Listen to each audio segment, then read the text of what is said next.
Well, thank you very much for your presentation, and thank you everybody for being here today. As he said, my name is Jesús, and I am working in the University of Seville doing my PhD at the Department of Plant Biology and Ecology, working with Fran Balau and Aster Raff. Today I am going through this presentation about epigenetic and transcriptomical regulation of volatile organic compounds. And I will present at the end of the presentation our study system of a good organism to study these mechanisms.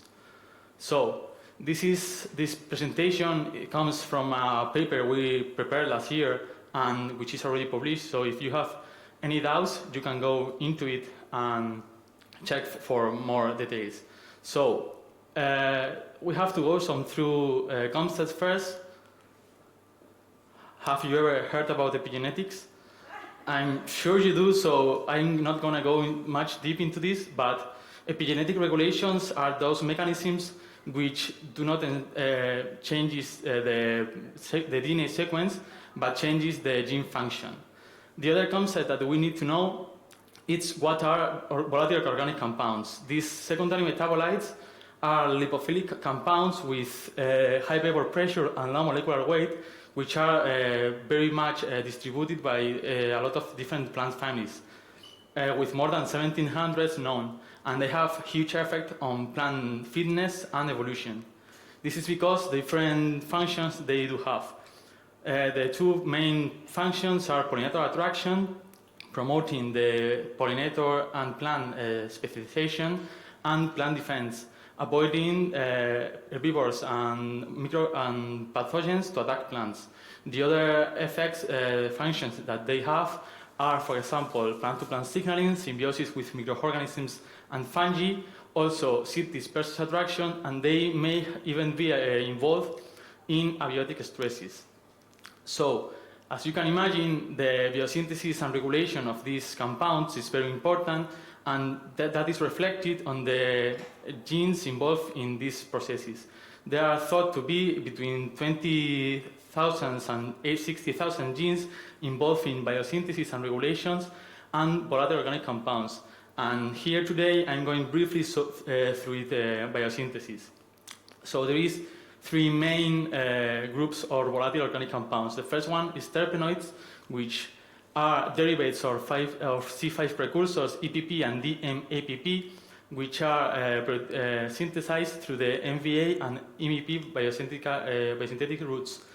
These two precursors are transformed into the phosphate precursor, which are then transformed into a huge variety of finals, S-keterpenes, diterpenes, and monoterpenes by terpene synthesis. The next big family is benthanoids and phenylpropanoids, which are synthesized through the shikimate and arogenate pathways from phenylalanine, which is directly transformed into phenylpropanoids-related compounds or into benthanoids and phenylpropanoids through transdynamic acid.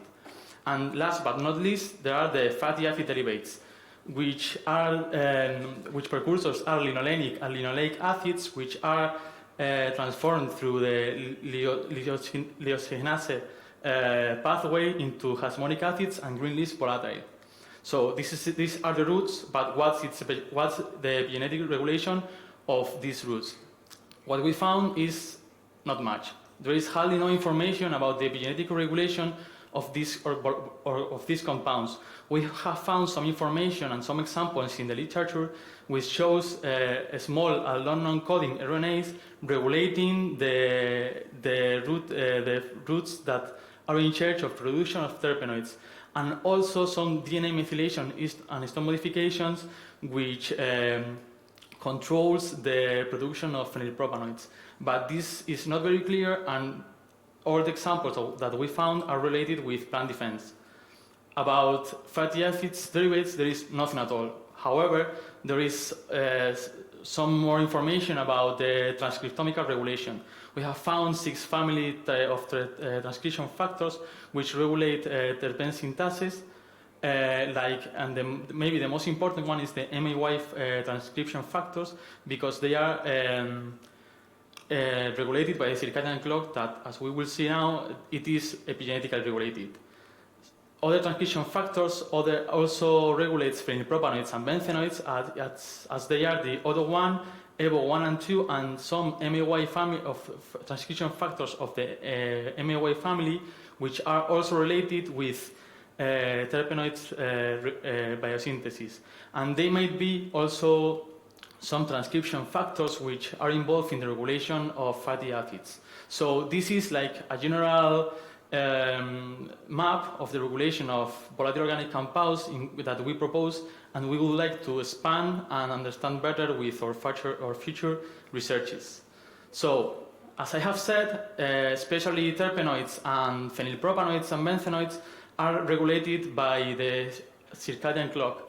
This is because the temporal emission of stents, especially flower stents, is very important to increase the specialization between pollinators and plants. The circadian clock main oscillator core is composed by two components, the morning component and the evening components. The morning components it's formed by two genes, LHY and CCA1, while the evening component it's formed by TOC1 and CTL genes.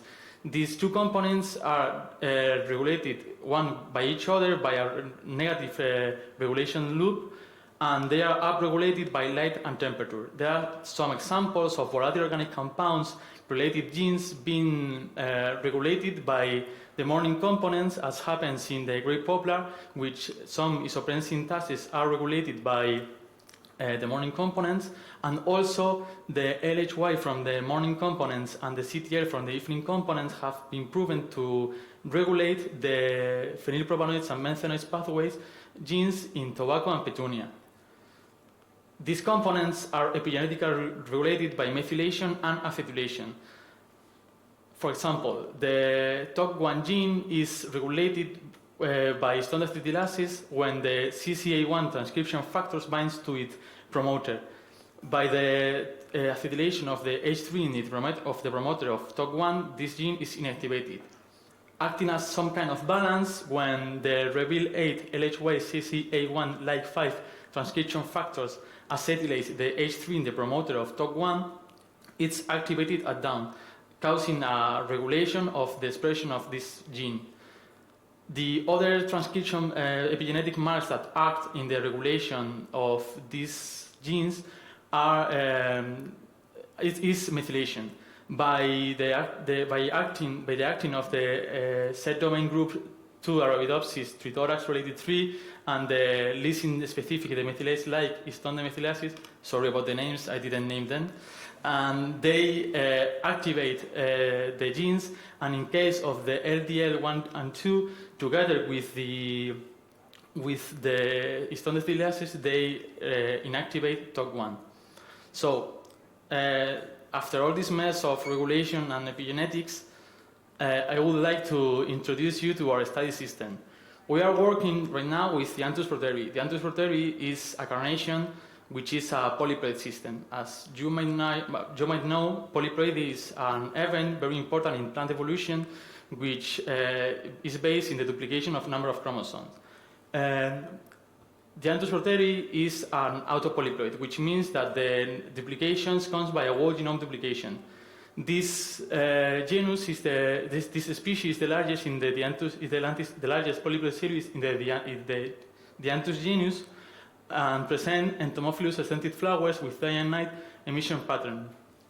It has 4 cytotypes which are distributed from the east of the Iberian Peninsula to the southwest, and the different populations present disjunct, the different cytotypes present disjunct populations.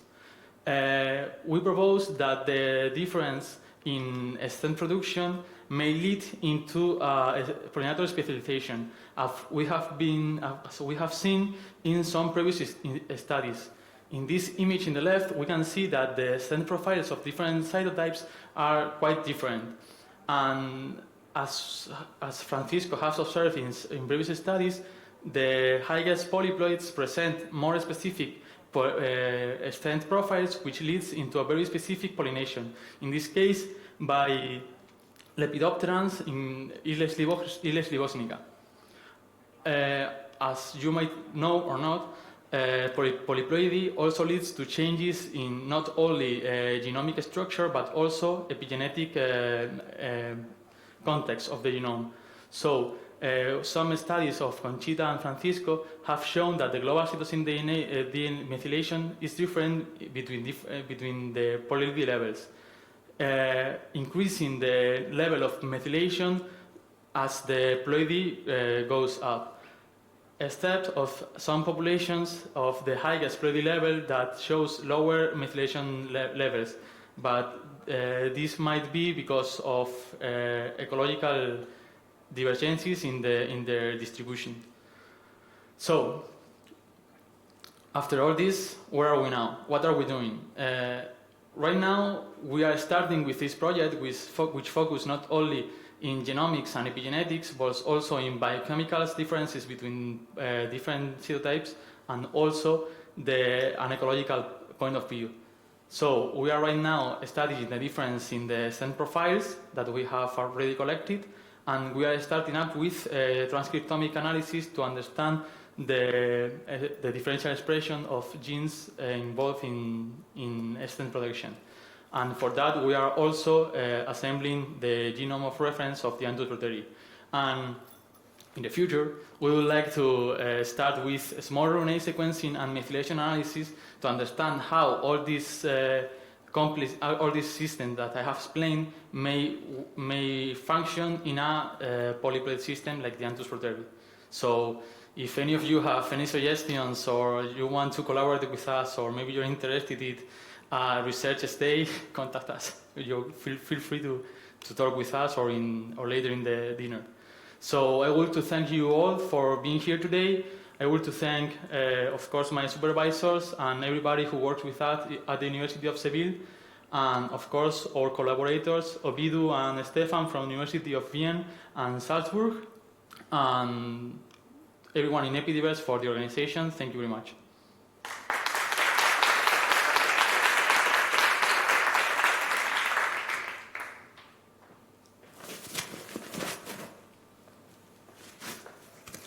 So if there is any question, I will do my best. So let's see. Questions in the room? Yes, Yurian. So quick question, have you considered using chemical inhibitors of, say, DNA methylation and see whether that affects the volatile profile? Well, I have said, as I said, we haven't started this part. We have only think about it, so we are still thinking how we are going to approach this experiment. We have think about doing some knockouts, but that's more like the transcriptomical part. But we haven't considered, like, we are still like, we have some ideas, but we are like preparing everything and getting started. So cool.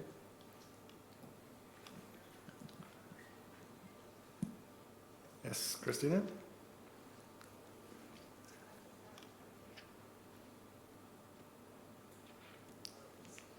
Thank you for that talk. It's pretty exciting to think about this project. I just wanted to ask if you had maybe I missed that did you tell us how big the genomes are for these different ploidies?